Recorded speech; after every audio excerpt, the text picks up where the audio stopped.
J'ai écrit la voix de la déesse pour toutes les femmes en chemin, afin que chacune reçoive un conte, un archétype, un mythe qui nous vient des sagesses ancestrales et atemporelles. Et chaque conte est mis en perspective avec un enseignement qui comprend des éléments symboliques, psychologiques, émotionnels, énergétiques et spirituels.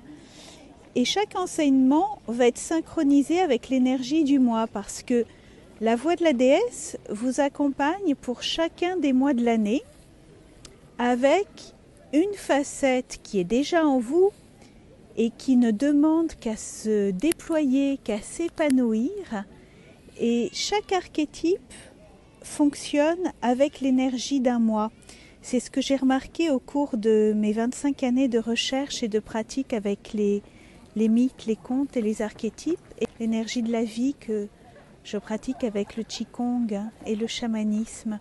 Donc, vous voyez, chaque élément va être activé avec l'énergie du mois, et pour chaque mois, vous allez avoir en fait le fil énergétique des saisons qui se déplie comme le signe de l'infini, comme l'infini du vivant, de manière à ce que vous receviez tout ce dont vous avez besoin en déployant la déesse qui est en vous.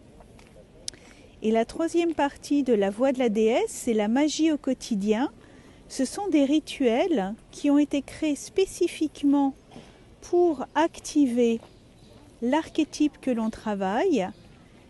Alors par exemple, la déesse créative, il va y avoir une méditation, un acte rituel, un rituel de saison et un acte psychomagique.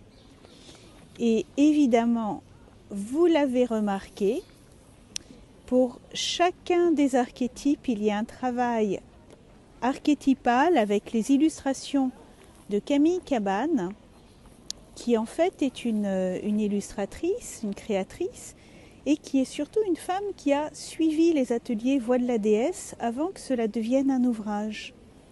Donc toutes ces illustrations accompagnent le parcours de votre déploiement. Je vais vous montrer ici l'univers japonais.